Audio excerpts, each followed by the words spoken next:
શિવજી કહે છે, રામ જન્મ કે હેતુ અનેકા, પરમ વિચિત્ર એક તે એકા. ભગવાનના જન્મના અનેક કારણો છે અને એકથી એક વિચિત્ર કારણ છે. એટલા માટે આ સંસારમાં કોઈ વ્યક્તિ એમ ન કહી શકે કે આ જ કારણથી ભગવાને અવતાર લીધો છે. કોઈ સ્પેસિફિક કારણ નથી, એક અનેક કારણ છે ભગવાનના જન્મના. અને ભગવાન શિવ કહે છે, રામ જન્મ કે હેતુ અનેકા, પરમ વિચિત્ર એક તે એક. એકથી એક વિચિત્ર કારણો છે ભગવાન અવતારોના. તો થોડા કારણોની ચર્ચા અહીંયા શિવજી કરી રહ્યા છે. પ્રથમ કારણ કહે છે, દ્વારપાલ હરિ કે પ્રિય દો, જય અરુ બીજય જાન સબ કહું. સૌથી પહેલું કારણ એ છે કે ભગવાનના બે પાર્ષદો છે વૈકુંઠની અંદર. વૈકુંઠના 7 દ્વાર છે. તો જે સૌથી છેલ્લું દ્વાર જે છે, 7મો દ્વાર, પછી સીધું ભગવાન વિષ્ણુનું દર્શન થાય. એ 7મા દ્વારના જે બે દ્વારપાળો છે, જય વિજય, એને સનકાદિકોએ શાપ આપેલો એકવાર, અને એના કારણે એ બંને અસુર બન્યા અને એને મારવા માટે ભગવાને અવતાર ધારણ કર્યો છે. તો માતા પાર્વતીએ પૂછ્યું કે ભગવાનના પાર્ષદો વૈકુંઠમાં સ્થિત છે અને ન્યા એને કોઈ શાપ આપી દીધો, તો આ તો વાત ગળે ઉતરતી નથી. હારું, વૈકુંઠ જઈને કોઈ શાપ આપી દે તો પછી સિક્યુરિટી ક્યાં રહી? હે, આ સંસારમાં કોઈ સાધુ શાપ આપી દે તો સમજ્યા, પણ ભગવાનના ધામમાં તો ભાઈ ન્યાય સતર્ક રહેવું પડશે કે આપણે જઈને. તો થોડી જિજ્ઞાસા થઈ એટલે શિવજીએ કીધું કે એકવાર લક્ષ્મીજી ભગવાનની ચરણ સેવા કરતા હતા. હવે ચરણ સેવા કરતા હતા એટલે લક્ષ્મીજીએ જોયું કે ભગવાનના ચરણ એટલા કોમળ છે, એટલા કોમળ કે લક્ષ્મીજીને આમ ભગવાનના ચરણ ટચ કરવામાં એમ લાગતું હતું કે મારો હાથ જો અડી જાય ને ભગવાનને, તોય ભગવાનને કષ્ટ થશે.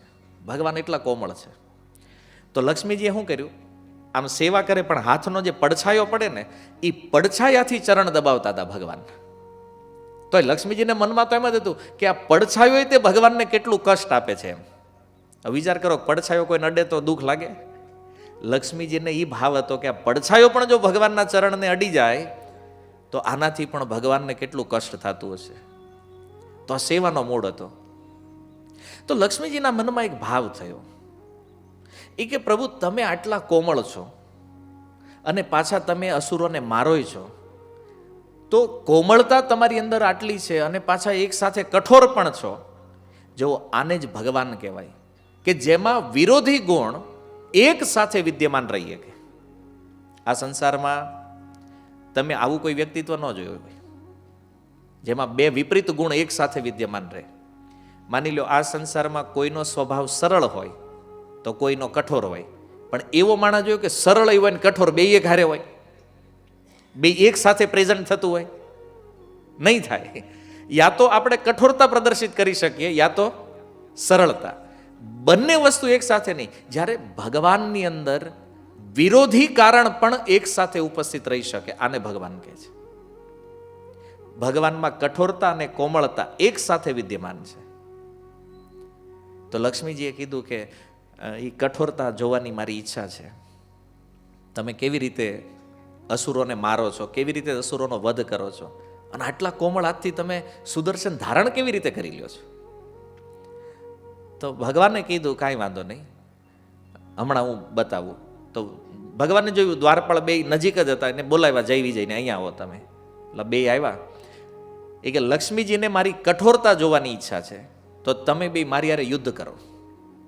એટલે જય વિજય કે પ્રભુ અમે સેવક છીએ તમારા, તમારી હારે યુદ્ધ અને તમારી ઉપર પ્રહાર, આ તો અમે વિચારી ન હોય.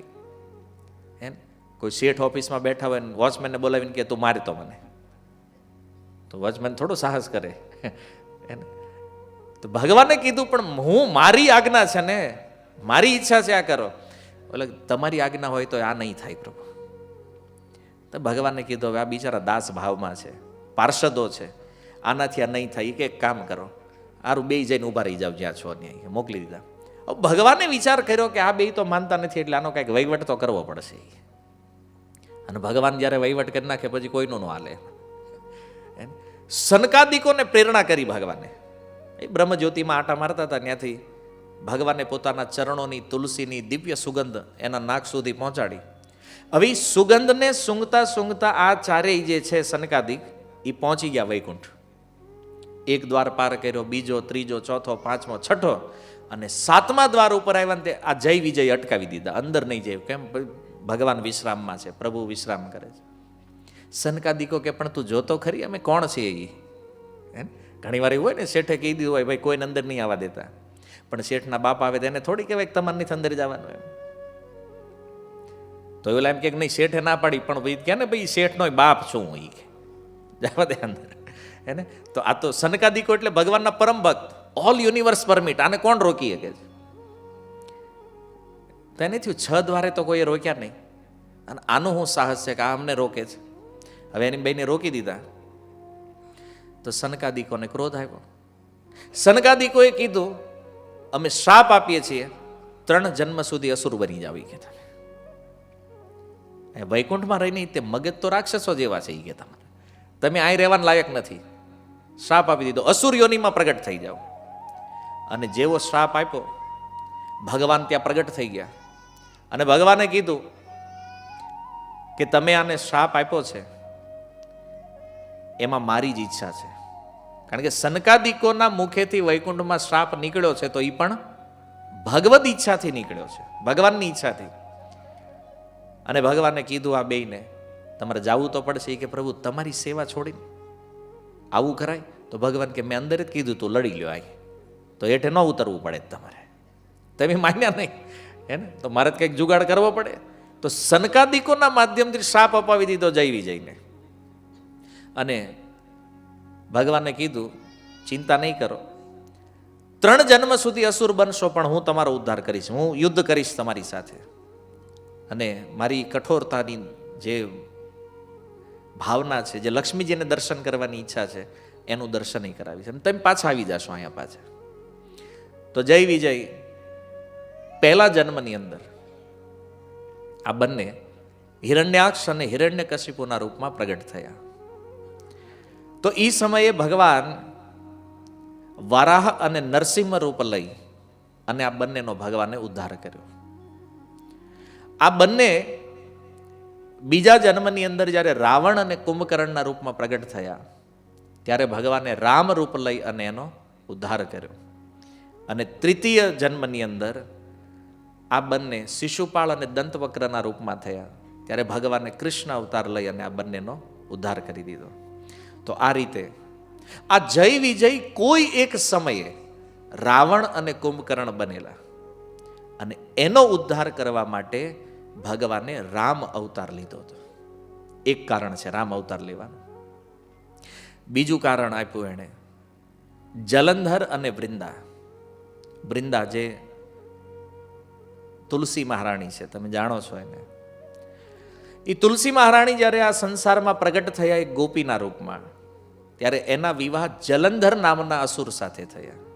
આની પણ એક પ્રસિદ્ધ કથા છે ગર્ગ સંહિતામાં, પૂર્વ લીલાઓમાં, કે વૈકુંઠમાં એકવાર ભગવાનની ઈચ્છા થઈ કે પૃથ્વી ઉપર જવું છે. બધાને લઈને, રાધારાણી, એમની સખીઓ, આખા પાર્ષદો જે છે લઈને. તો ભગવાને બધાને તૈયાર કરી લીધા ગોલોકમાં. રાધારાણીએ ના પાડી, આપણે આવવાનું નથી થતું. કે નીચે કેમ? એ કે રાસલીલા જો કરવી હોય તો 3 સ્થાન હોવા જોઈએ તો મને રાસ પ્રિય થાય. પહેલું ગિરિરાજ ગોવર્ધન, બીજું યમુનાજી અને ત્રીજું બ્રજ વૃંદાવન. આ ત્રણેયનો સંયોગ હોય તો હું આવું, નહીતર નહીં આવું. તો ભગવાનને થયું કે હવે આ ના પાડે છે, આને મનાવવા કંઈક તો કરવું પડશે. તો ભગવાનની જે દ્વિતીય રાણી છે ગોલોકની અંદર, એનું નામ છે વિરજા. ભગવાનની 4 પટરાણીઓ છે, રાધારાણી છે, યમુનાજી છે, વિરજા તૃતીય. તો એ જે તૃતીય પટરાણી છે વિરજા, ભગવાને એની હારે વિહાર ચાલુ કર્યો ગોલોકમાં. હવે બન્યું એવું કે રાધારાણી જ્યારે પ્રગટ થાય ને તો વિરજા ગાયબ થઈ જાય. આવો ક્રમ થોડા દેલો, પણ એક દિવસ રાધારાણી અચાનક પ્રગટ થઈ ગયા અને વિરજાને ભગવાનને રંગે હાથ પકડી લીધા. છે પત્ની જ એની, પણ રાધારાણીની પ્રાયોરિટી સર્વોચ્ચ છે ને ગોલોકની અંદર. અને રાધારાણીએ શ્રાપ આપ્યો વિરજાને, તું નદી બની જાય. હવે વિરજાનો કોઈ વાંક નહોતો, છતાં શ્રાપ મળ્યો. તો ભગવાનના જે સખાઓ હતા, સુદામ, શ્રીદામ, મધુમંગલ, આ બધા આવ્યા. તો એમાં જે શ્રીદામ સખા છે એણે આ વિરજાનો પક્ષ લીધો. એણે કીધું કે વગર વાંકે શ્રાપ આપ્યો છે ને, તો જ્યાં હું શ્રાપ આપું છું કે કૃષ્ણથી તમારો વિયોગ થઈ જાય. રાધારાણી એને શ્રાપ આપ્યો કે ભાઈ તું અસુર થઈ જા. અને આ રીતે એકબીજાને એટલા શ્રાપ મળ્યા ગોલોકમાં, ભગવાનને થયું કે આપણું કામ થઈ ગયું, હવે બધા ઉતરશે હેઠા. અલ્ટિમેટ તો ભગવાનને બધાને ઉતારવાના હતા નીચે. તો શ્રીદામ સખા જે છે એને જ્યારે રાધારાણીને શ્રાપ આપી દીધો કે કૃષ્ણથી તમારો વિયોગ થઈ જશે, તો હવે તો ઉતરવું જ પડશે વિયોગ માટે. તો ભગવાનને થયું કે આપણું કામ થઈ ગયું. તો એ શ્રાપમાં જે વૃંદાદેવી છે એ તુલસીના રૂપમાં પ્રગટ થયા, વૃંદાદેવીના રૂપમાં. અને શ્રીદામ સખા જે છે એ જલંધર અસુરના રૂપમાં પ્રગટ થયા. અને આ બેયના વિવાહ થયા. હવે આ જલંધર એટલો ખતરનાક અસુર હતો કે હવે એને મારવો કઈ રીતે? કારણ કે વૃંદા એની પત્ની છે, સતી છે.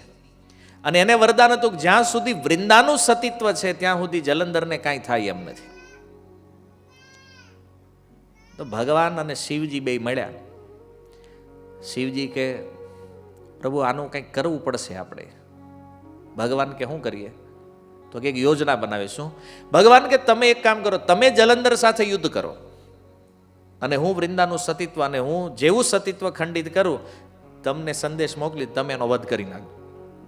આ બાજુ જલંધર અને ભગવાન શિવનું યુદ્ધ થયું. અને ભગવાન અહીંયા જલંધરનું રૂપ લઈ અને વૃંદા પાસે આવ્યા. અને ભગવાને વૃંદાનો સ્પર્શ કર્યો. જેવો વૃંદાને ખબર પડી ગઈ કે આ મારા પતિ નથી. જ્યારે ઓળખાણ થઈ ગઈ તો વૃંદાદેવી કહે છે તમે બોલો કોણ, નહીં હું શ્રાપ આપી દઈશ. ભગવાન તો ચૂપચાપ ઉભા રહી ગયા, ભગવાન વિષ્ણુ રૂપ લઈને. અને વૃંદાદેવી કે તમે મારી યારે છળ કર્યું છે, હું શ્રાપ આપું છું, તમે પથ્થર બની જાઓ. તો ભગવાન શાલિગ્રામના રૂપમાં થઈ ગયા. અને વૃંદાદેવીના વાળનો સ્પર્શ ભગવાને કર્યો હતો. તો અત્યારે વૃંદાદેવીનો જે છોડ છે ને એ વાળનું સ્વરૂપ છે વૃંદાદેવીના. આપણે જે તુલસી મહારાણીનું પૂજન કરીએ છીએ. તો આ રીતે પછી બેયના વિવાહ કરાવવામાં આવ્યા. તુલસી શાલિગ્રામ વિવાહ આજે પણ પ્રસિદ્ધ છે આપણે ત્યાં. એકાદશીએ દેવઉઠી એકાદશી હોય. હા, તુલસી વિવાહ લગભગ પ્રાય સંપૂર્ણ ભારત વર્ષમાં ઉત્સવ થાય છે. તો જલંધરનો ભગવાને વધ કર્યો શિવજીએ. આ બાજુ ભગવાન વિષ્ણુ એનું સતીત્વ ખંડિત કર્યું. તો એ જલંધર બીજા જન્મની અંદર રાવણના રૂપમાં પ્રગટ થયો પાછો, કોઈ એક કલ્પમાં. હવે જો આ અલગ અલગ કલ્પના કારણ ભગવાન શિવ આપી રહ્યા છે. કલ્પ શું છે? બ્રહ્માજીનો એક દિવસી એક કલ્પ છે. અને બ્રહ્માજીના એક દિવસમાં ભગવાનનો એકવાર અવતાર થાય છે. તો હરેક દિવસની અંદર ભગવાન રામ રૂપમાં આવે છે. અને ત્યારે એની હારે રાવણ આવે છે અને રાવણનો ભગવાન વધ કરે છે. પણ વાત એ છે કે હર વખતે રાવણ એકનો એક નથી, કોઈ અલગ અલગ જીવ રાવણના રૂપમાં પ્રગટ થાય છે. અથવા ભગવાનના જે અલગ અલગ પાર્ષદો છે એ રાવણના રૂપમાં પ્રગટ થાય છે. તો અહીંયા શિવજી કારણો આપી રહ્યા છે. કોઈ એક કલ્પમાં જય વિજય રાવણ બન્યા છે, અને બીજા કલ્પની અંદર આ જલંધર જે છે એ જલંધર રાવણના રૂપમાં પ્રગટ થયા. અને ભગવાને રામ અવતાર લઈને એનો વધ કર્યો. એટલા માટે ભગવાન રામના રૂપમાં પ્રગટ થયા છે. જો આપણને એ હતું ને કે ભાઈ રાવણ તો એકનો એક જ આવતો હશે ને હરલીલામાં, નથી. તમને આશ્ચર્ય થશે, આ જય વિજય જે છે ને એને એક જ વાર શ્રાપ પ્રાપ્ત થયો છે. હરેક વખતે જ્યારે રામ અવતાર થાય ત્યારે જય વિજયને કે શ્રાપ નથી મળતો, અને જય વિજય ઉતરતાય નથી. કોઈ અલગ અલગ વ્યક્તિઓ રાવણના રૂપમાં પ્રગટ થાય, જેને જેને શ્રાપ મળ્યા છે.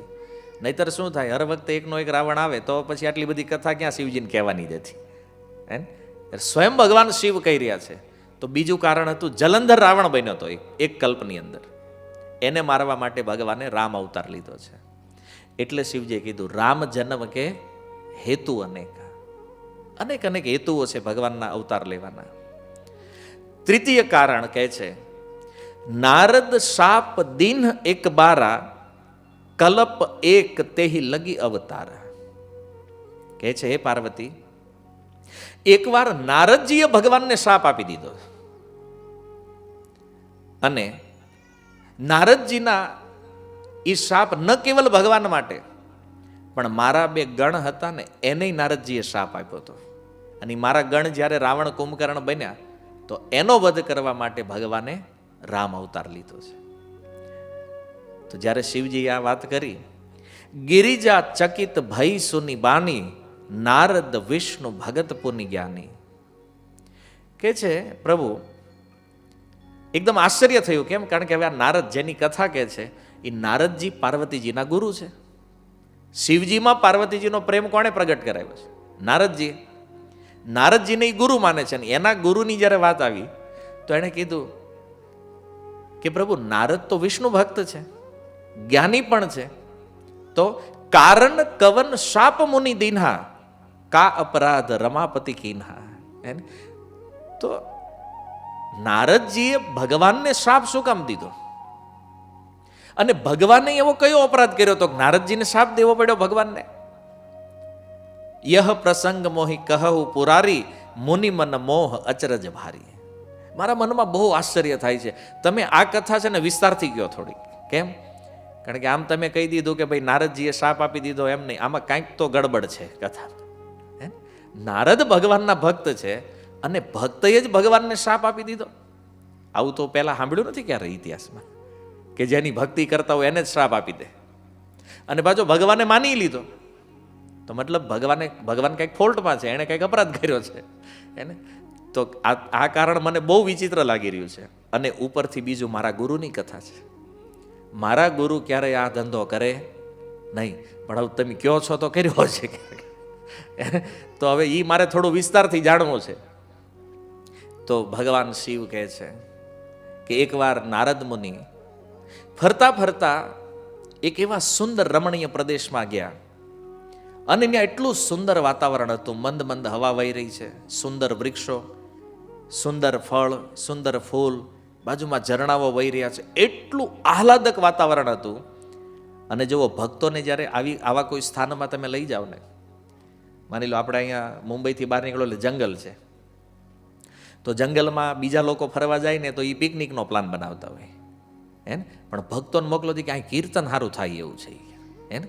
અહીં બેહીને જો માળા કરી હોય ને તો મજા આવી જાય. એ આમ જ્યાં જ્યાં સુંદરતા જોવે ને તો ભક્તોને ભજન યાદ આવે તરત, કે આ જગ્યા ભજન કરવા માટે બરાબર છે. તો નારદજીએ જોયું કે વાતાવરણ આટલું સુંદર છે, આહલાદક છે, તો એક કામ કરું, અહીંયા સમાધિ લગાવું. નારદજી તપ કરવા બેસી ગયા.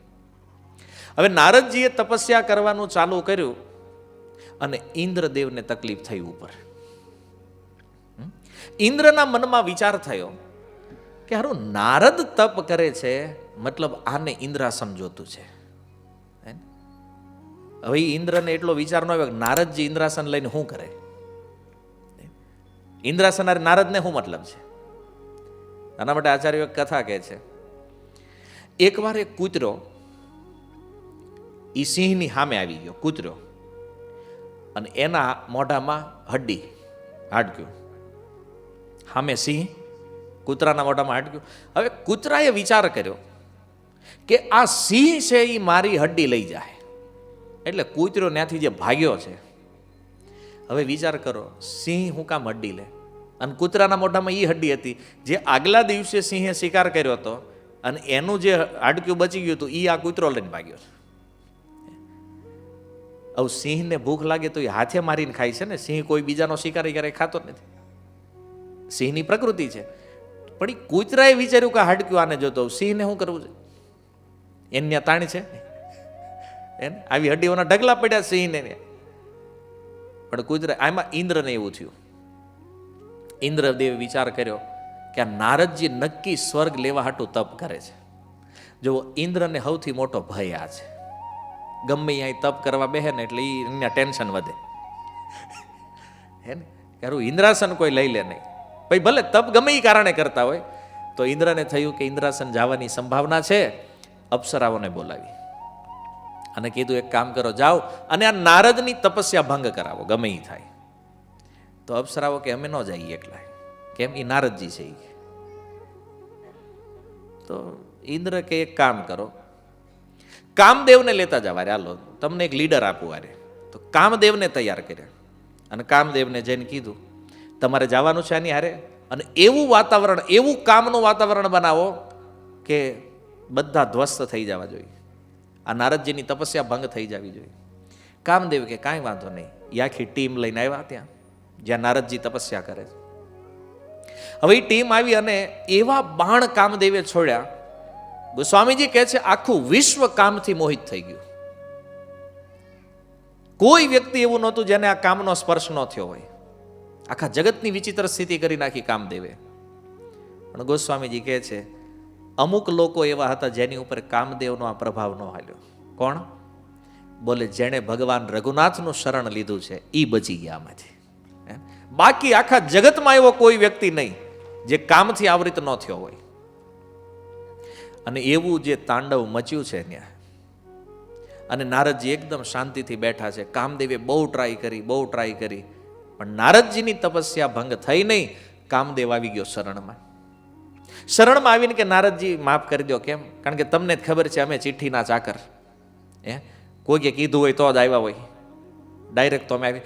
નારદજી કે કોઈ ટેન્શન નથી તમતાર, તે જે કાંઈ કર્યું મને કાંઈ ખરાબ નથી લાગ્યું, તારો કોઈ અપરાધ નથી, હું તને કોઈ દંડ નહીં આપું, કોઈ શાપ નહીં આપું, જલસા કરી જાય. છોડી દીધા કામદેવને. કામદેવ કે આ અદ્ભુત ઋષિ છે, લ્યો, બાકી ઋષિઓને હલાવાય નહીં, સીધો શાપ આપે નહીં. ગમે એવા શાંત હોય તો સીધું, કારણ કે સરસ્વતી જીવા ઉપર છે ભાઈ, એને તરત શ્રાપ આપી દે. કામદેવ કે બહુ સારું કર્યું, તમે મારી ઉપર કૃપા કરી. હવે એ એનું આખું લશ્કર લઈને નીકળી ગયા. ઇન્દ્રને જઈને કીધું ભાઈ આને ઇન્દ્રસનારે કાંઈ મતલબ નથી, એ એના માટે તપ કરે, તમે બીતા નહીં, બધું રેડી છે. ઇન્દ્રને થયું હાશ વાંધો નથી, હાલો કામદેવ રહી ગયા ને આપણે રહી ગયા. હવે નારદજીના મનમાં એક વિચાર થયો કે શિવજીને જ્યારે વિચલિત કરવા માટે આ કામદેવ ગયા તો શિવજીએ ત્રીજું નેત્ર ખોલ્યું અને એને બાળીને ભસ્મ કરી નાખ્યો, અનંગ કરી નાખ્યા, શરીર વગરના કરી દીધા કામદેવને. તો મારે તો ડબલ ડિગ્રી થઈ ગઈ. કેમ? મેં કામ ઉપર વિજય પ્રાપ્ત કર્યો અને ક્રોધ પર પણ. શિવજીએ કામ વિજય તો કર્યો પણ ક્રોધ ઉપર વિજય ન કરીએ કે. તો હાલો આ સમાચાર હવે આયા તો બીજું કોઈ છે નહીં, મીડિયાવાળા છે નહીં, કેમેરા છે નહીં, તો ખબર કેમ પડશે લોકોને કે આપણે આ સિદ્ધિ પ્રાપ્ત કરી છે. તો એચિવમેન્ટ બતાવવા માટે ત્યાંથી ગયા સીધા કૈલાસ. કૈલાસની અંદર આવ્યા અને શિવજીએ ખૂબ આદર સત્કાર કરી નારદજીને બેસાડ્યા. અને શિવજીએ પૂછ્યું નારદજી બોલો શું હાલે? કારણ કે આ તો આપણી પરંપરા છે, બે જણા મળે એટલે કહેવાનું ને શું ચાલે છે. આપણે ગામનું પૂછતા હોય અને સાધુઓ રામનું પૂછતા હોય. હે ને, બે જણા મળે આપણે સંસારમાં તો શું કરે? કામ કથા કરે. પણ બે ભક્ત જ્યારે મળે ત્યારે શું થાય? રામકથા થાય. તો શિવજીના મનમાં પ્રસન્નતા થઈ કે નારદજી આજ આવ્યા છે કૈલાસમાં, તો આજે અહીંયા રામકથા થાય. હવે શિવજીને રામકથા સાંભળવાની ઈચ્છા, નારદજીએ કામકથા શરૂ કરી. કઈ ખબર છે તમને? શિવજી કે હું? નારદ કાંઈ ખબર નથી. શિવજી કે પણ શું થયું છે? અરે નારદજીને થયું કાંઈ નથી ખબર, હાલો હું માંડીને વાત કહું તમને. શું? કામદેવ આવ્યો તો એ કે મને વિચલિત કરવા માટે, મારી તપસ્યા ભંગ કરાવવા માટે. શિવજી કે શું કર્યું? એ કે મેં કામ ઉપર તો વિજય પ્રાપ્ત કર્યો, ક્રોધ ઉપર એ કર્યો. તમારી જેમ બાળી નો નાખ્યો તરત, એને જવા દીધો બિચારાને ક્ષમા કરી. તો શિવજી કે ભાઈ સારી વાત છે, ભાઈ તમે કામદેવ ઉપર વિજય પ્રાપ્ત કર્યો, ક્રોધ ઉપર વિજય પ્રાપ્ત કર્યો, અતિ સુંદર વસ્તુ છે. પણ હવે આપણે ભગવત કથા કરીએ. નારદજી કે ના ના પૂરી વાત સાંભળો કે તમે. શિવજી કે સાંભળી લીધું. હવે નારદજીના મનમાં એમ થયું કે મેં આ વિજય પ્રાપ્ત કર્યો છે, શિવજીના ગમતું નથી, એને સાંભળવું નથી. કે શિવજી રામકથા કહેવાની ટ્રાય કરે અને નારદજી કામકથાની ટ્રાય કરે. પછી શિવજીએ છોડ્યું કે આ કથાના મૂળમાં નથી આજી કે અને છોડો. કે નારદ બોલ નારદભાઈ હું કેવું તારે? એ કે આમ આમ થયું બધું એકદમ ડિટેલ એક એક વાત શિવજીને કરી. શિવજી આખી કથા સાંભળી અને પછી શિવજીએ કીધું જો એક સલાહ આપું છું. હું? સલાહ એ છે મને જે આ વાત કરી હવે બીજા કોઈને કહેતા નહીં. અને ખાસ તમારે તો વૈકુંઠ આવવા જવાનું રહે છે, ભગવાનને તો બિલકુલ ન કહેતા. શિવજી કે જો મિત્ર માનતા હોય મને તમે, તો હું એક સલાહ આપું છું તમને, આ ચર્ચા ક્યાંય ન કરતા, અને ભગવાન આગળ તો નહીં જ. વિચારો, શિવજી હારી સલાહ આપી તો નારદજીને એમ થયું કે મારો યશ આનાથી જોવાતો નથી. નારદ છે ભાઈ, અને સામે શિવજી છે, પણ અત્યારે તો બુદ્ધિ કંઈક અલગ કામ કરે છે. તો એને થયું કે શિવજીને મારો યશ પચતો નથી, અને એટલે મને ના પાડે છે કોઈને કહેવાની, ભગવાન પાસે જવાની. અને તમને ખબર છે કે અમુકને ના પાડો ના નથી કરવાનું, એને જ કરવું હોય. હવે શિવજીએ ના પાડી કે ભગવાનને ન કહેતા, તો નારદજીને થયું ભગવાનને ખબર પડવી જ જોઈએ. હવે એણે કૈલાસથી સીધા વૈકુંઠની અંદર આવ્યા અને ભગવાનને કીધું, પ્રભુ.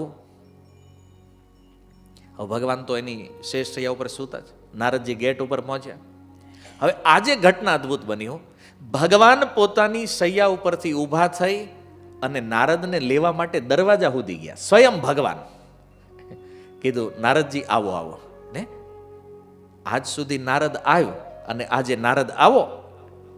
બોલો, એક તપ કર્યું, આમાં કેટલો ફરક આવી ગયો. કે જો એને અત્યાર સુધી કે મને તું કહેતા હતા, હવે ભગવાન તમે કહે છે. તો આ તો અદ્ભુત છે. કે તો ગેટ સુધી ગયા ભગવાન લેવા, લઈને આવ્યા. હર વખતે નારદજી વૈકુંઠ જતા ક્રમ શું હતો કે અંદર આવે એટલે હેઠા બેહારે ભગવાન ઉપર હોય સિંહાસન ઉપર, એ નીચે બેહે. આ વખતે ભગવાનને સિંહાસન ઉપર બેહાડ્યા નારદને. ભગવાન બાજુમાં બેઠા. એ કે ક્યાં વાત હે ને, આપણી તપસ્યા તો રંગ લાવી. કે પહેલા હેઠે બેહતા ને હવે ભગવાનની બાજુમાં સીટ પડી હે ને. અને નારદજીની અંદર જે અભિમાન જે વધાર્યું ભગવાને, એને નારદને ખબર નથી સામે કોણ છે. એ તો જો ભાઈ, પહેલા તો શિવજી હતા ત્યાં સુધી ઠીક છે, આ સ્વયં નારાયણ છે અહીંયા. અને નારાયણની સામે, માયાપતિની સામે માયાની ચાલાકી. નારદજી તો ભગવાનની લીલા સમજ્યા નહીં. અને ભગવાને જે સત્કાર કર્યો નારદજીનો, જે આદર કર્યો, અને એવા નારદજીને ફૂલાવ્યા, એટલા ફૂલાવ્યા. અને નારદજીએ કીધું, પ્રભુ, ભગવાન કે મને બધી ખબર છે, તમે જે કર્યું. ભગવાન તો સર્વજ્ઞ છે. તો નારદજી મનમાં વિચાર કરવા માંડ્યા કે આજ સુધી આવતો તો ત્યારે તો આવો આદર મળતો નહોતો, અને આજે જોવો, આજે તો ભગવાનની પાસે બેહારે છે. અને આ રીતે નારદજીને બરાબર અભિમાનથી ફૂલ કરી દીધા ભગવાને. અને પછી નારદજી કે તો પ્રભુ વિદાય લઉં. એવું ભગવાનને સમાચાર મળ્યા એટલે આખા વિશ્વને મળી ગયા. તો નારદજી કે હવે અહીંથી હું વિદાય લઉં. હવે નારદજીએ વિદાય લીધી એટલે રસ્તામાં એક નગર આવ્યું. વૈકુંઠથી રિટર્ન આવતા હતા અને એક નગર આવ્યું. એ નગરમાં નારદજી કે આ નગર તો ક્યારેય જોયું નથી આપણે. એ કે અંદર પ્રવેશ કર્યો તો ત્યાંના જે રાજા છે એણે ખૂબ સુંદર સ્વાગત કર્યું નારદજીનું. બેસાડ્યા, થોડી ચર્ચાઓ થઈ. અને એ રાજાએ કીધું કે હે નારદજી, મારી એક કન્યા છે અને એનું નામ છે વિશ્વ સુંદરી, મતલબ મિસ વર્લ્ડ, ઇંગ્લિશમાં જ થાય ને. એ કે આ વિશ્વ સુંદરી મારી એક કન્યા છે અને એના વિવાહ કરવાના થોડું હાથ જોઈ દો ને, ભાગમાં વર કયો છે. હવે વિશ્વ સુંદરી આવી અને જેવો હાથ સામે આપ્યો, નારદજી જોતા રહી ગયા. આવી અદ્ભુત કન્યા આજ સુધી જોઈ નથી આપણે. હવે એ વિશ્વ સુંદરીના રૂપ ઉપર નારદજી એટલા મોહિત થઈ ગયા કે એણે હાથ જોવા માટે લીધો. ખાલી આમ નાટક કરતા હતા નારદજી કે ભાઈ આના ભાગમાં વર તો બહુ સારો છે, એ કે ભગવાનનો ભક્ત હશે, એવો વર મળવાનો એને. પણ નારદજી મનમાં એ વિચારે જો આપણું આની હારે ગોઠવાઈ જાય તો રેડી. હવે તમે વિચાર કરો, નારદ જે સંન્યાસીઓના ગુરુ છે, આખા સંસારમાં જેટલા સંન્યાસી એના ગુરુ નારદ છે, અને આ વિશ્વ સુંદરીને જોઈને નારદજીને થયું કે આપણું અહીં ગોઠવાઈ જાય ને તો જીવન ધન્ય ધન્ય થઈ જાય. હે ને, આ સુધી બહુ વૈરાગ્ય જોઈ લીધો ને બહુ તપસ્યાઓ કરીને બહુ ભજન કર્યું, હવે કંઈક ઠેકાણે પડી જઈએ આપણે. હે ને, બધાને ચિંતા એ જ હોય ને ઠેકાણે પડવાની, એ કે આપણે ઠેકાણે પડી જાવ. પણ નારદજીએ જોયું કે આ આટલી સુંદર છે, આ મને હા કેમ પાડે. આમે એવું થાય ને ભાઈ, પાત્ર હોય તો ભાઈ હામાં હરખું કાંઈક તો લેવલ હોવું જોઈએ. તો એ કે હા કઈ રીતે પાડે મને આ. અને નારદજી કે આના બાપાએ તો મને હાથ જોવા બેહાર્યો છે ને એને કહું મારે જ લગ્ન કરવા છે તો લોચો થઈ જાય એને. હવે માની લો કન્યા જો આપણે કોઈને લઈને ગયા હોય ત્યાં પછી આપણે આપણું જ ફિટ કરવા માંડવી તો એ પછી અઘરું થાય ને યાર. તો એ નારદજીએ જોયું કે આનો કંઈક જુગાડ કરવો પડશે, કે લગ્ન તો કરવા છે આની યારે, આનો જુગાડ શું કરું? તો વિચાર કરતા કરતા થયું કે દુનિયામાં શ્રેષ્ઠ રૂપ જો મારી પાસે આવી જાય, જે રૂપ કોઈની પાસે ન એ રૂપ જો મને મળે તો આમાં જુગાડ થઈ શકે. તો નારદજીએ કીધું એક કામ કરો, આને આજથી ત્રીજા દિવસે આનો સ્વયંવર કરજો, અને યોગ્ય વર પ્રાપ્ત થઈ જાય. રાજા ખુશ, વિશ્વ સુંદરી ખુશ. નારદજી કે હારું હાલો મળ્યા પરમ દિવસે. ત્યાંથી નીકળ્યા, ગયા પાછા વૈકુંઠ સીધા. ભગવાન કે આવો આવો નારદજી, કેમ પાછા પુનઃ હજી કાંઈ વિજય કર્યો? ના ના પ્રભુ, એક કામ પડ્યું તમારું. ભગવાન કે બોલો ને. એમ બોલો એમ નહીં, કરશો તો કહું. ભગવાન કે નારદ, તમારી જેવા ભક્તોનું કામ હું ન કરું, કોનું કરવું? કે તમારા માટે તો છું. નારદજીએ કીધું કે પ્રભુ ઉધાર જોઈ છે. તો ભગવાન કે હું તો લક્ષ્મીપતિ છું, ગયો ને કેટલા જોતા છે? નારદજી કે એમ નહીં, તો તમારું રૂપ ઉધાર જોઈ છે. ભગવાનને કે મારે 3-4 દી પૂરતું કામ છે તમારા રૂપનું, તો એ રૂપ મને આપો તમે. તો ભગવાને પૂછ્યું કે નારદ રૂપ શું કરવું છે? એ કે પ્રભુ એક કામ પડ્યું છે, તમે આપો ને. હવે નારદજી ભૂલી ગયા કે આને બધી ખબર છે, આ સર્વજ્ઞ નારાયણ છે ભાઈ, એ બધું જાણે છે એને. તો એ કે નહીં પ્રભુ, રૂપ ઉછીનું આપો થોડા દિવસ. ભગવાને કીધું વાંધો નહીં, આપું. કયું રૂપ જોતું છે? મારા અનેક રૂપ છે નારદ, તું જોઈ લે, આમાંથી પસંદ કર લે કયું રૂપ જોઈએ છે. નારદજી કે હરિરૂપ આપો. અચ્છા, હવે એક પ્રશ્ન છે કે ભગવાનના એટલા રૂપ છે, એમાંથી હરિરૂપ કેમ માગ્યું એણે? તો નારદજીને ખબર હતી કે હરિનો અર્થ છે જે હરણ કરવા વાળું છે, આખા સંસારના ધ્યાનને પોતાની બાજુ ખેંચે, એ રૂપ હરિરૂપ છે. તો એણે કીધું પ્રભુ હરિરૂપ આપો. ભગવાને કીધું આપ્યું, તથાસ્તુ. જ્યાં મારું હરિરૂપ તને મેં આપી દીધું, તારું કલ્યાણ, તારું જેમાં હિત થાય એ હું કરીશ. નારદજી કે હાલો રૂપ તો મળી ગયું.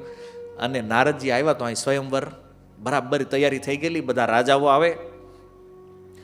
નારદજીએ વિચાર કર્યો કે સ્વયંવરમાં ભાગ લેવો. હવે તો ભગવાનનું રૂપ છે, તો નારદજી તો ફૂલ્યા હમાતા નહોતા એમ.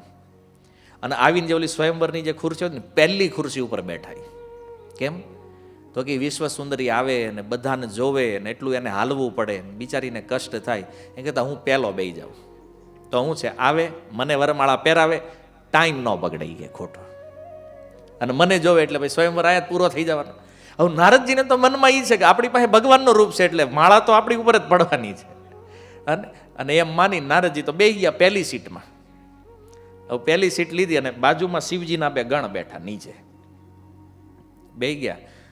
અને પછી એલાન થયું, વિશ્વ સુંદરીએ સભામાં પ્રવેશ કર્યો. અને જેવો પ્રવેશ થયો, નારદજી આમ ઊભા થઈ ગયા થોડા. કેમ? બસ આવે એટલે માળા નાખે એટલી વાર છે.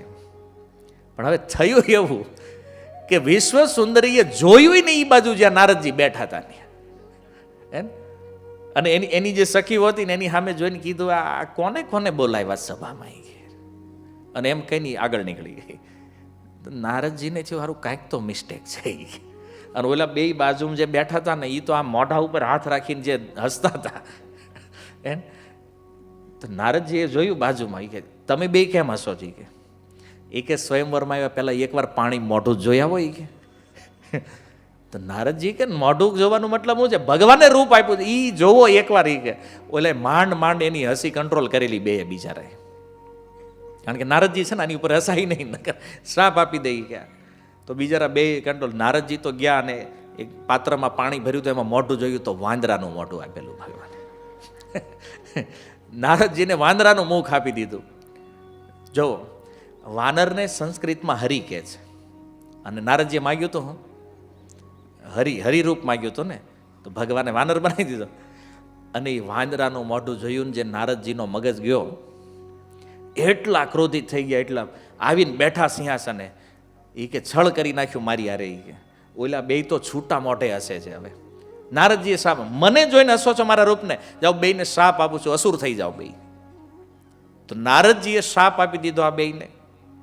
અને એ રાવણ અને કુંભકર્ણના રૂપમાં પ્રગટ થયા જેને મારવા માટે ભગવાન રામ અવતાર લઈને પ્રગટ થયા. એક કારણ આપ્યું. પણ હવે બન્યું, હવે નારદજીને થયું એ ભગવાન છે ક્યાં ઈ. અને નારદજી નીકળ્યા એ સભાને છોડીને વૈકુંઠ જવા. રસ્તામાં ભગવાન મળી ગયા. અને સૌથી મોટું આશ્ચર્ય કે લક્ષ્મીજી હારે હતા. એનાથી મોટું આશ્ચર્ય તો કોલી વિશ્વ સુંદરી હારે હતી ને માળા ભગવાનના ગળામાં નાખેલી એણે. આ દ્રશ્ય જેવું નારદજીએ જોયું. અને જે નારદજી મતલબ થર્મોમીટર ફાટી જાય ને એ એટલા ક્રોધમાં હતા નારદ મુનિ. મતલબ આવો ક્રોધ નારદજીએ જીવનમાં ક્યારેય કર્યો નહીં હોય. અને ભગવાનને કહે છે, બીજાનું હારું તમારથી જોવાતું નથી કેમ? એને અતિ ક્રોધમાં છે નારદ મુનિએ. મને આજ ખબર પડી તમારી અંદર ઈર્ષા ને કપટ કેટલું છે. સમુદ્ર મંથન વખતે કૌસ્તુભ મણિ નીકળ્યો તો પોતે લઈ લીધો અને ઝેર હતું એ શિવજીને પીવડાવી દીધું. તમારા ધંધા હું જાણું છું બધા. આ દુનિયામાં ભલે કોઈને ખબર ન હોય, આખી દુનિયા ભલે તમારી પૂજા કરતી હોય, પણ તમે કોણ છો ને એ મને ખબર છે કે મને પૂછો. કે દેવતાઓને પ્રેરણા કરીને શિવજીને વિષ પીવડાવી દીધું. તમે હારું હારું નીકળે એ તમારું, ખરાબ આવે એ બીજાનું. એમ આ જ ધંધા છે તમારા. ભલે તમને કોઈ કીધું ન હોય, આ નારદ આજ મોઢે કહે તમને. અને ભગવાન તો એવા હશે અંદર મનમાં. અને એમાં ઓલી વિશ્વ સુંદરી એની હારે. તો નારદજી કહે છે કે અસુરોને મદિરા આપી તમે, વારોણી નીકળી અસુરોને આપી, વિષ શિવજીને આપ્યું, અને આ લક્ષ્મી તમે લઈ આવ્યા. આમાં કોઈનો વારો ન આવવા દીધો તમે. અને ચાલો લઈ લીધું તો એ બધું, પણ તમે કેટલા દગાબાજ છો, કેટલા સ્વાર્થી છો. અને તમારો વ્યવહાર કપટ. આખું ગામ જાણે છે કપટ કરવામાં તમે કોઈને પોગો એમ નથી. ઓલો શકુની કહેતો મહાભારતમાં, હે, મારી જેવો કપટી જગતમાં કોઈ નથી એકને છોડીને, એ આ વાસુદેવ કૃષ્ણ છે. એટલું એ માને છે નારદજી કે તમારા કપટ તો આખી દુનિયા જાણે છે. જો સારસ્વત અર્થમાં કહી રહ્યા છે, મતલબ એક રીતે આને ઉલટું જોવો તો આ તો ભગવાનની સ્તુતિ કરે છે નારદજી, પણ એક રીતે ભગવાનને ખીજાય રહ્યા. તમારે તાણ હતી લક્ષ્મીની. લક્ષ્મી સહસ્ત્ર અનંત લક્ષ્મીઓ વૈકુંઠમાં છે. મારે ખાલી એક વાર લગ્ન કરવા હતા. એક કન્યાનું માંડ માંડ મેં ઠેકાણે પાડ્યું. એ તમારથી જોવાનું નહીં, એને તમે લઈ ગયા. મતલબ તમે હારું કોઈનું જોઈ એકતા નથી. આ એટલા માટે છે કારણ કે તમે પરમ સ્વતંત્ર છો. ભાગવતમાં જે કહે છે સ્વરાટ, તમારી ઉપર કોઈ છે નહીં ને, એટલે જે મનમાં આવ્યું એ કરવાનું. કહેવા વાળું કોઈ છે નહીં. હારાને ખોટું, ખોટાને હારું કરી નાખો. નથી હૃદયમાં હર્ષ આવતો, નથી હૃદયમાં વિષાદ આવતો. એ કે બાપા હોય ને તો દીકરાને સુધારે, પણ તમારે તો બાપ જ નથી. કેમ? કારણ કે તમે બધાના બાપ છો. તમને કોણ સુધારે? ઉપર તો કોઈ હોવું જોઈએ ને ઓથોરિટી કંટ્રોલ કરવાનું. તમારી કોઈ ઓથોરિટી જ નથી. શાસ્ત્રોમાં કહી દીધું સર્વ કારણ કારણમ, બધાનું કારણ હું જ છું. તમને કે કોણ? ત્યાં તમારા ધંધા ઠીક નથી. અને બધાને છેતરીને એટલા છટ્ટા થઈ ગયા છો, એટલા નીડર થઈ ગયા છો, બીક કોઈના બાપની નથી તમને. અને છેતરવાનો કાર્યક્રમ ક્યાંય પણ હોય આ દુનિયામાં, એમાં તમે પહેલા હોવ. કારણ કે કપટીઓના સરદાર છો. આ તમારી ફાવટ છે. એટલો ઉત્સાહ હોય બીજાને છેતરવામાં. શુભ અશુભ ઈ કાંઈ તમને નડતું નથી. અત્યાર સુધી તમને કોઈએ સીધા દોર કર્યા નથી, એટલે આવા થઈ ગયા છો. નારદ કહે છે ભલે ભવન અબ બાયન દિન્હા, પાવ હુગે ફલ આપન કિન્હા. પણ કહે છે પ્રભુ આ વખતે તમે ઘર ભૂલ્યા છો. અત્યાર સુધી ભલે દુનિયામાં તમે કીધું એમ થયું, પણ હવે તમને એક માથા ભારે માણા મળ્યો છે. નારદજી કહે એને મારા જેવા જોરાવર માણાને હજી સુધી તમે છંછેડ્યો નથી, એટલે તમે સેફ હતા આજ સુધી. આજે તમે ખોટા એડ્રેસે ભટકાઈ ગયા છો પ્રભુ. એમ પણ જે કાંડ તમે કર્યો છો ને, આનું ફળ તમને મળશે આજે.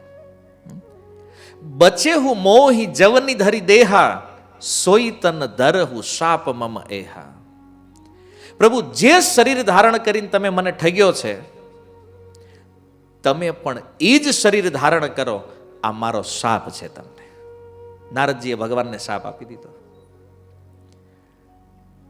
તમે મારું રૂપ વાંદરા જેવું બનાવ્યું છે ને, આ જ વાંદરાઓ તમારી સહાયતા કરશે. જે સ્ત્રીને હું એટલું ચાહતો હતો એનાથી તમે મારો વિયોગ કરાવી દીધો છે, મારું બહુ મોટું અહિત કર્યું છે, અને એટલા માટે એકવાર તમે સ્ત્રીના વિરહથી દુઃખી થશો. નારદજીએ શાપ આપી દીધો ભગવાન. તો સીતાહરણ થવા પાછળ નારદજીનો આ શાપ પણ કારણભૂત છે. મને વિયોગ કરે ને, આજ મને પૂછો है ना, कोई आशिक का दिल टूटता है तो क्या होता है, नारद के मुझसे पूछो भाई. કારણ કે એ વિશ્વ સુંદરી સામે અને નારદજી સામે એની હાલત શું થાય? આ દુનિયામાં કોઈ ઘાયલ પ્રેમીને જોઈને તો આપણને દયા આવે કે બિચારો આવા પ્રેમીને છોડીને વહી ગઈ છે. આ તો નારદને સામે કેટલું દુઃખ હશે. અને પીડામાં ને પીડામાં શ્રાપ નીકળી ગયો કે પ્રભુ સ્ત્રીનો વિયોગ કરાવ્યો છે ને, તમારે તે સ્ત્રીના વિયોગમાં રડવું પડશે. આજ હું જેમ રડું છું, એક દિવસ તમે રોવાના છો. અને એ વખતે સહાયતા તો થાય કોની? આ જે સ્વરૂપથી તમે મને કુરૂપ બનાવ્યો છે ને, આ વાંદરાઓ તમારી સહાયતા કરશે. તો નારદના વચનને સત્ય કરવા માટે ભગવાને વાનર સેના બનાવી અને સીતાજીનો વિયોગ પણ લીધો. જેવો આ જગતમાં ભક્ત જે બોલે એને ભગવાન પરિપૂર્ણ કરે. આ ભગવાનનો સ્વભાવ છે. હવે નારદજીએ કીધું, ભગવાનને થયું કે હારું નારદજી આ વધારે તપી ગયા લાગે છે. એને આટલા બધા નારદને ક્યારેય ક્રોધમાં જોયા નથી. ભગવાને એક ક્ષણમાં પોતાની માયા હંકેલી.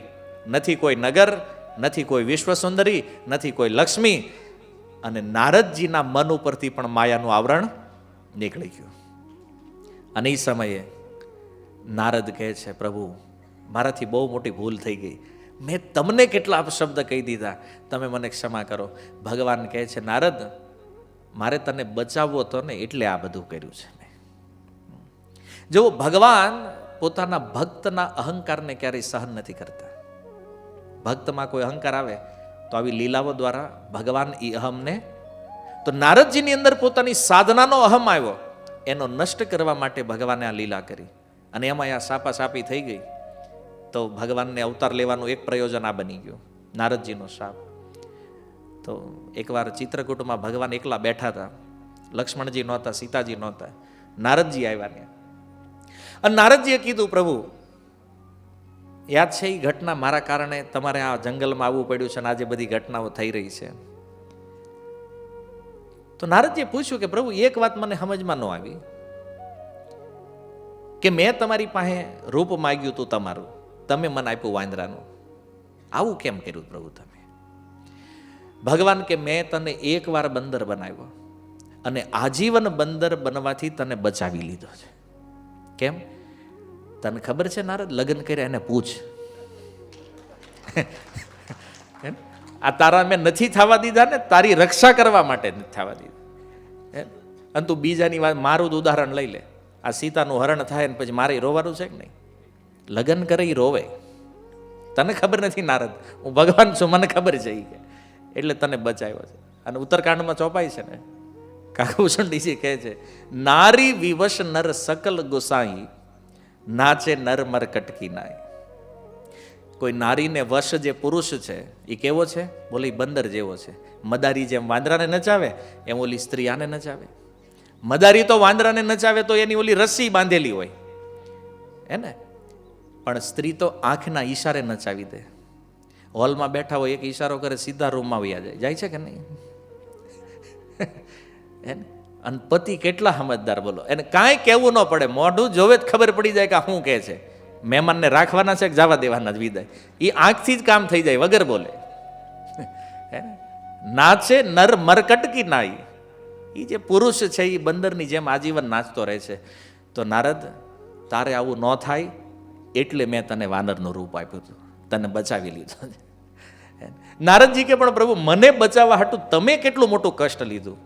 તો ભગવાન કહે છે, અહમ ભક્ત પરાધીન. મારા ભક્ત માટે ભગવાન કે હું કાંઈ પણ કરવા તૈયાર છું. ભલે મારી પત્નીનું હરણ કરાવવું પડે, મારે પત્નીનો વિયોગ થાય, ભગવાન કે મને મંજૂર છે, પણ મારા ભક્તનું અહિત થાય એ મને મંજૂર નથી. તો નારદ જેવા ભક્તોના વચનને સત્ય કરવા માટે ભગવાન રામ રૂપ લઈને આવ્યા છે. તો એક જ લીલામાં અનેકો કારણ છે રામ અવતાર લેવાના. તો એક કારણ આ હતું.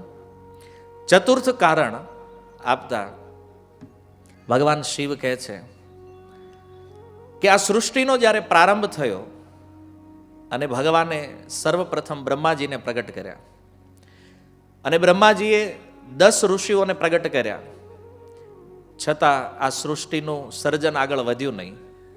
તો એ સમયે બ્રહ્માજીએ પોતાના શરીરથી મનુ અને શત્રુપાને પ્રગટ કર્યા અને એને મૈથુની સૃષ્ટિ કરવાનો આદેશ કર્યો. તો મનુ અને શત્રુપા જે છે એ બધા મનુષ્યોના પૂર્વજ છે. આજકાલ સંસારમાં લોકો માનતા નથી. ઘણીવાર લોકો કહે છે, અમને તો કહેતો તમે મનુવાદી છો. મેં કીધું છીએ, એમાં અમને કાંઈ વાંધો નથી. કારણ કે આપણે કહીએ કે ભાઈ મનુ મહારાજથી અમારો જન્મ થયો છે, મનુના સંતાનો છીએ, તો એમાં અમને કાંઈ વાંધો નથી. પણ તમારી બુદ્ધિ કેવી છે કે તમે પોતાને વાંદરાના સંતાન માનો છો? એ અઘરું છે ને. મેં પૂછ્યું, હાલો મનુ મહારાજથી મનુષ્ય નથી આવ્યા, ક્યાંથી આવ્યા? તો કે વાંદરાથી. એનો મતલબ તમે એ માનો છો કે તમારા પૂર્વજ વાંદરા છે? તમે માનો, મને કાંઈ વાંધો નથી.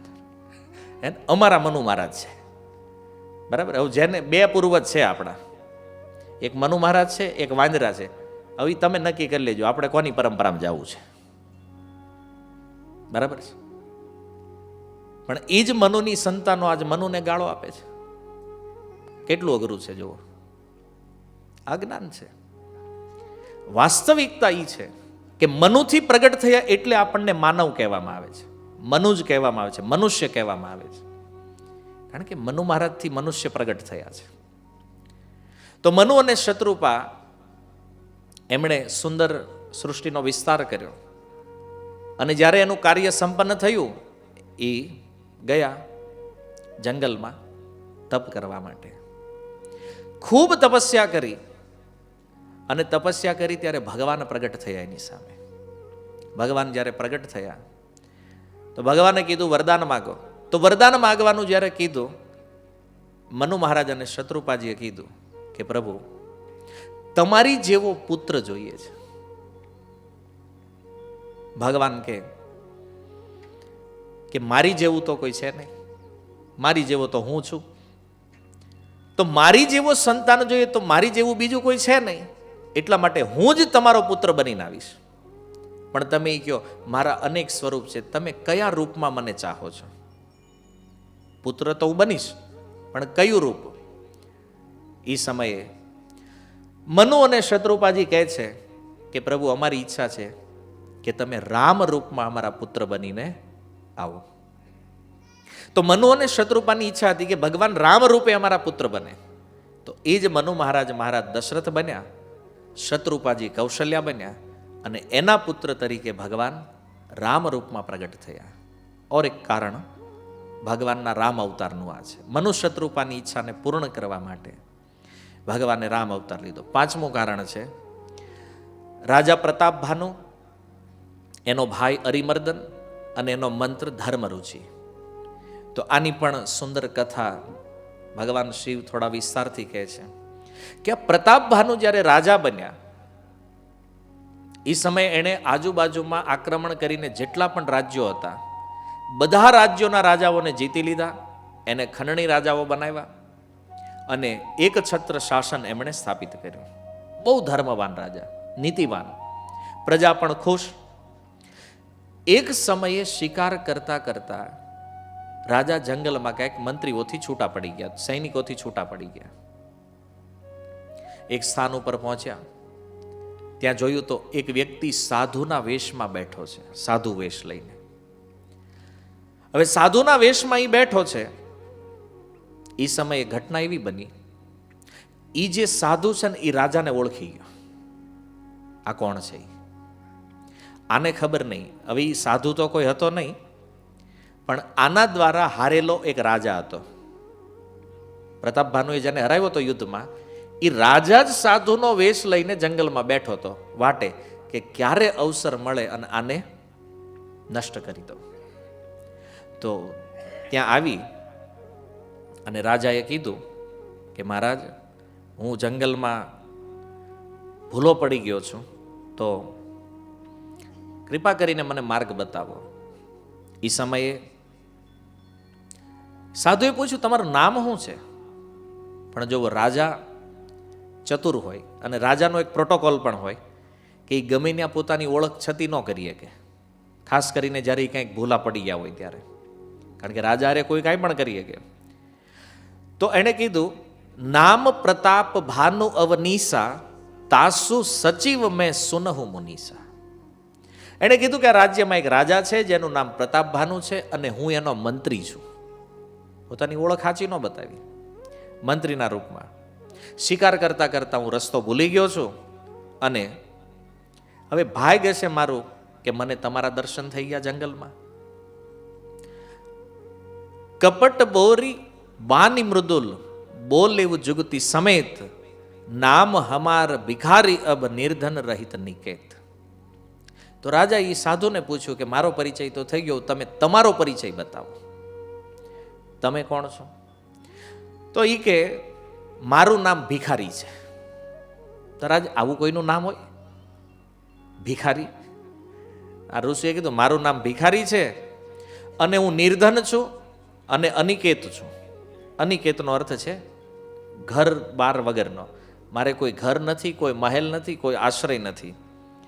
તો આ રીતે બંનેની વચ્ચે સંવાદ ચાલ્યો. તો રાજાએ કીધું કે થોડું તમારા વિશે વિસ્તારથી કહો, આ તમે જે કીધું ભિખારી છું, અનિકેત છું, આ બધું કાંઈ સમજમાં નથી આવતું. તો એ સમયે કપટ મુનિ કહે છે કે જ્યારે સૃષ્ટિની સર્વપ્રથમ ઉત્પત્તિ થઈ ત્યારે મારો જન્મ થયો છે. હવે તમે કોઈ સાધુને મળો ને એમ કે સૃષ્ટિ પ્રગટ થઈ ત્યારથી હું અહીં બેઠો છું, કોઈ માને? આને પહેલો પરિચય એ આપ્યો કે જ્યારે આ સૃષ્ટિ પ્રગટ થઈ ત્યારે હું ઉત્પન્ન થયો અને ત્યારથી લઈને આજ સુધી મેં બીજો દેહ ધારણ કર્યો નથી, બીજું શરીર નથી ધારણ કર્યું. અને એટલા માટે મારું નામ એક તનુ છે, જેનું એક જ શરીર રહે છે, બીજી વાર બદલતું નથી. રાજાને આશ્ચર્ય થયું કે આ તો બહુ મહાપુરુષનો ભેટો થઈ ગયો આપણને, હે? કારણ કે આવો સાધુ જેને શરીર જ નથી બદલ્યું ક્યારેય. હવે રાજા તો એના વશમાં આવી ગયા અને એણે કીધું કે મારું નામ પ્રતાપ ભાનુ છે, હું મંત્રી નથી, હું જ રાજા છું. પણ આ તો અજાણ્યામાં નામ દેવાય ને એટલે. પણ હવે મને લાગ્યું તમે કંઈક પહોંચેલા સાધુ છો, તો તમારી સામે ભેદ ખોલવામાં કાંઈ વાંધો નથી. તો ઓલા એ કીધું કે મને ખબર છે તું પ્રતાપ ભાનુ છો, એમ તું મારી આગળ ખોટું બોલે છો, પણ હું પહેલેથી જ જાણું છું કે તું પ્રતાપ ભાનુ છો. પણ તે જે કર્યું ને મને સારું લાગ્યું. કેમ? તો કે રાજાએ આ પ્રમાણે જ રહેવું જોઈએ. એણે જ્યાં હોય ના પોતાની ઓળખ છતી ન કરવી જોઈએ. ઋષિએ કીધું, બોલ તારી ઈચ્છા શું છે?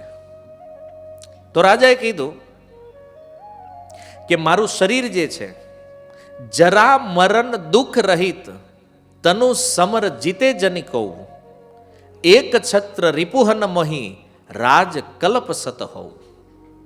કે છે મારું શરીર ક્યારેય વૃદ્ધાવસ્થાને પ્રાપ્ત ન થાય, હું ક્યારેય વૃદ્ધ ન થાવ, મારું ક્યારેય મૃત્યુ ન થાય, યુદ્ધમાં મને કોઈ જીતી ન શકે, પૃથ્વી ઉપર મારું એક છત્ર શાસન થાય અને 7 કલ્પ, કલ્પ સત, 7 કલ્પ સુધી, અથવા સતનો એક અર્થ 100 પણ છે.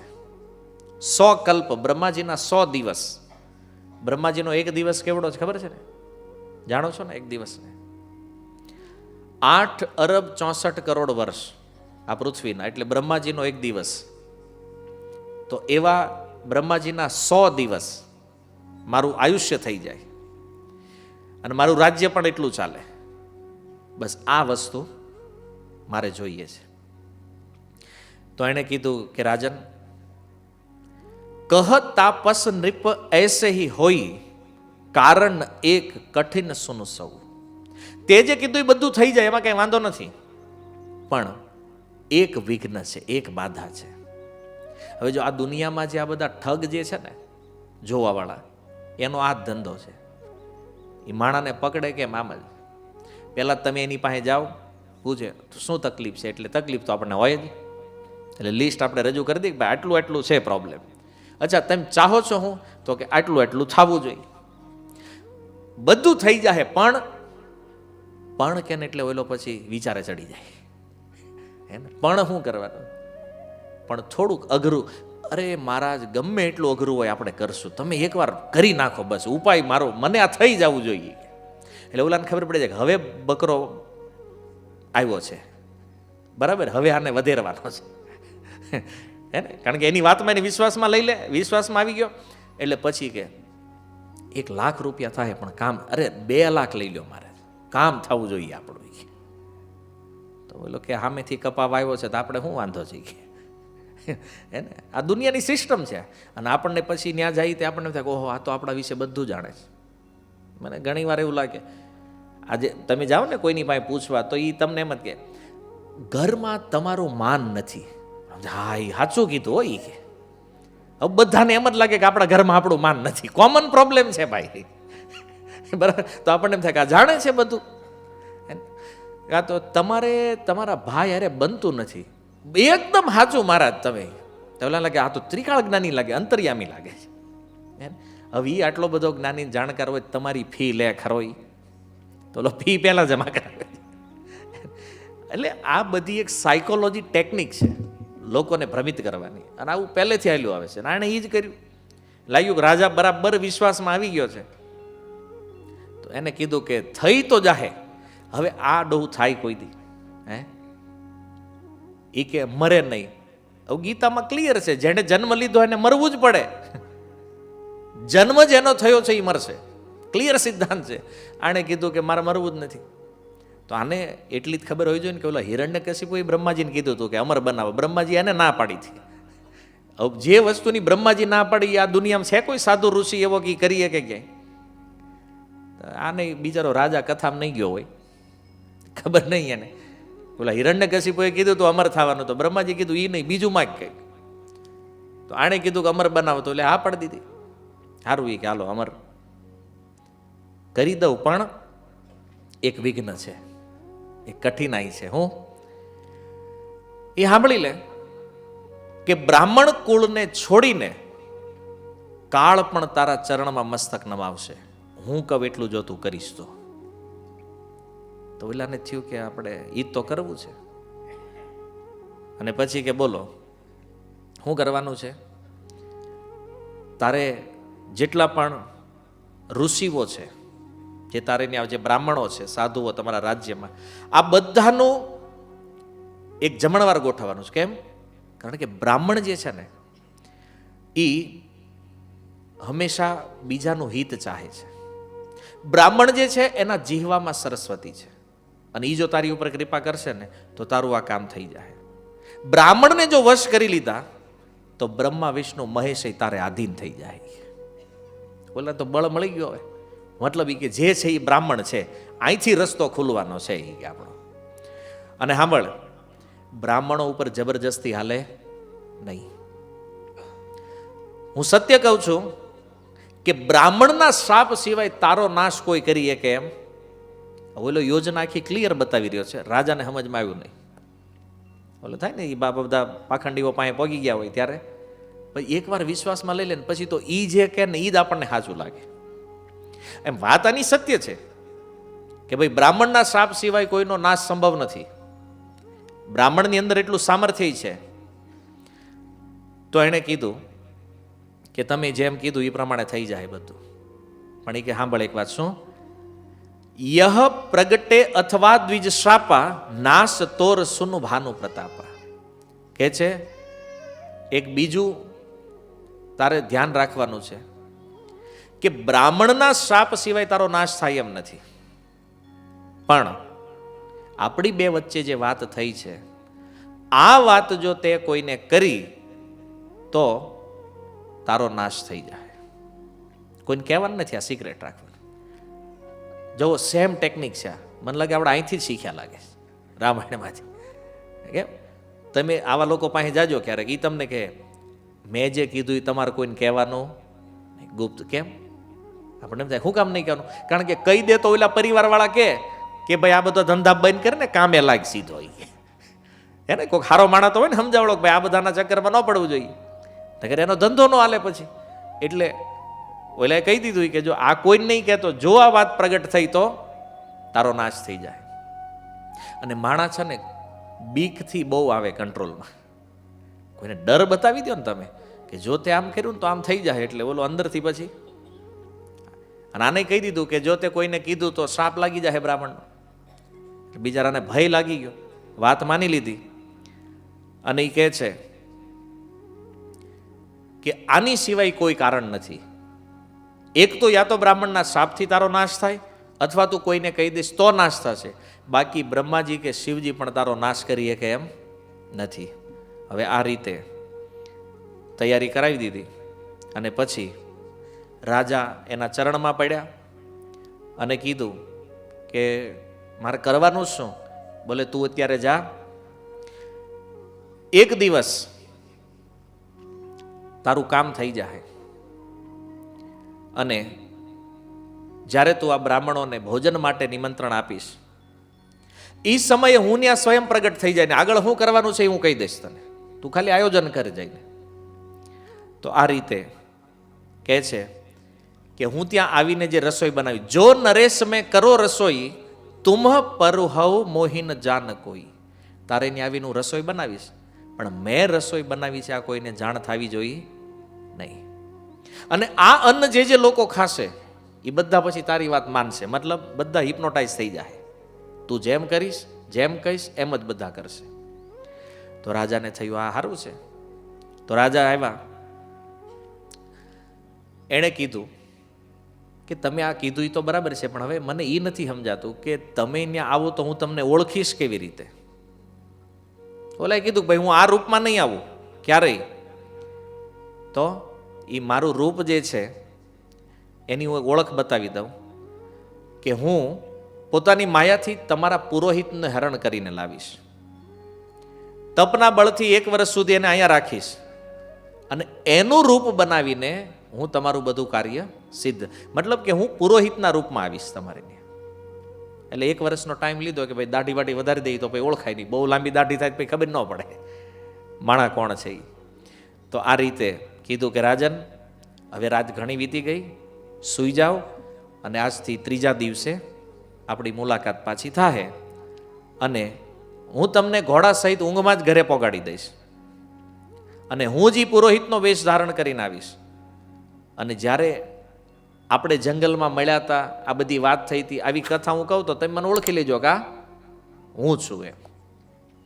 હવે આ રીતે એની આજ્ઞા માની રાજાએ શયન કર્યું, અને ત્યારબાદ પોતાના રાજ્યમાં આવી જે સમય બતાવ્યો તો એ સમય પ્રમાણે જમણવાર ગોઠવી દીધું. બધા સાધુ સંતો પુરોહિતો બધાને બોલાવ્યા, અને ઓલાને એન્ટ્રી કરાવી.